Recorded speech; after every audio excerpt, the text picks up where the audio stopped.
नमस्कार, YouTube channel India post में आपका स्वागत है। आप हमारे चैनल को लाइक करें, सब्सक्राइब करें और शेयर करें ताकि ज्यादा से ज्यादा लोगों तक जानकारी पहुंच सके। दोस्तों, आज हम बात करेंगे हरियाणा के स्वास्थ्य विभाग में कार्यरत आशा वर्कर्स के बारे में। एक बार फिर आशा वर्कर्स अपनी मांगों को लेकर लगभग 20 दिनों से सड़कों पर हैं। इससे पहले भी लगभग 20,000 आशा वर्कर 2018 में अपनी मांगों को लेकर सड़कों पर उतरी थी। आखिरकार उस समय सरकार को अपनी हठधर्मिता को छोड़कर आशा वर्कर के साथ बातचीत करनी पड़ी थी। उस समय सरकार के साथ हुई बातचीत के आधार पर सरकार ने अभी तक उस पर काम नहीं किया, ऐसा आशा वर्कर्स का कहना है। 2018 के समझौते के अनुसार आशा वर्करों को सब सेंटर पर अलमारी उपलब्ध करवाने और स्मार्टफोन उपलब्ध करवाने की बात की गई थी। इसके साथ साथ एएनएम की भर्ती में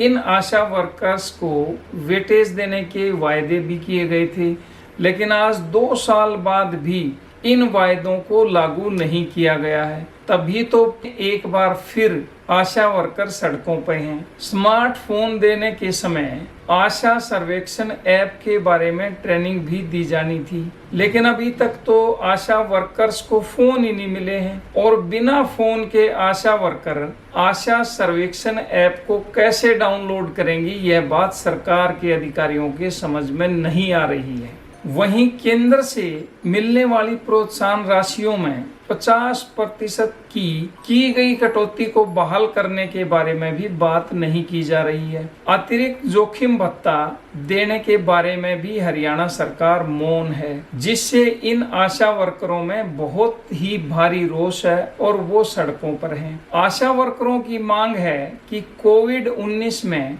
काम कर रही आशा वर्करों को जोखिम भत्ते के तौर पर 4,000 रुपए दिए जाएं। गंभीर रूप से बीमार और दुर्घटना की शिकार आशा वर्करों को सरकार के पैनल के अस्पतालों में इलाज की सुविधा दी जाए। ये कोई बहुत बड़ी मांग नहीं है जिसे राज्य सरकार पूरा न कर सके, लेकिन यदि नीयत साफ हो तभी कुछ हो सकता है। आशा वर्करों की एक मांग ये भी है कि ईएसआई और पीएफ की सुविधा भी दी जाए। ये मांग भी जायज है, तो इसमें गलत क्या है। जुलाई 2018 में आशा वर्कर्स के साथ सरकार का जो समझौता हुआ था उसको भी लागू करने की मांग ये आशा वर्कर कर रही हैं।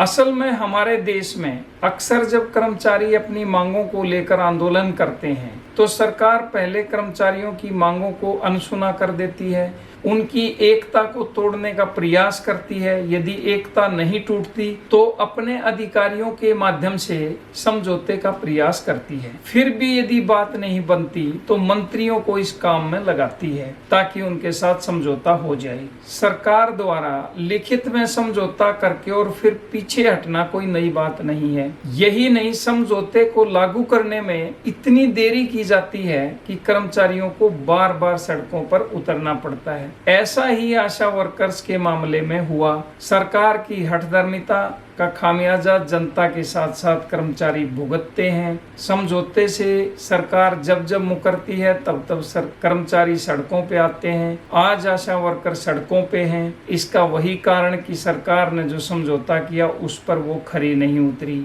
YouTube चैनल इंडिया पोस्ट के लिए मैं सुभाष अपने सहयोगी जगदीप के साथ।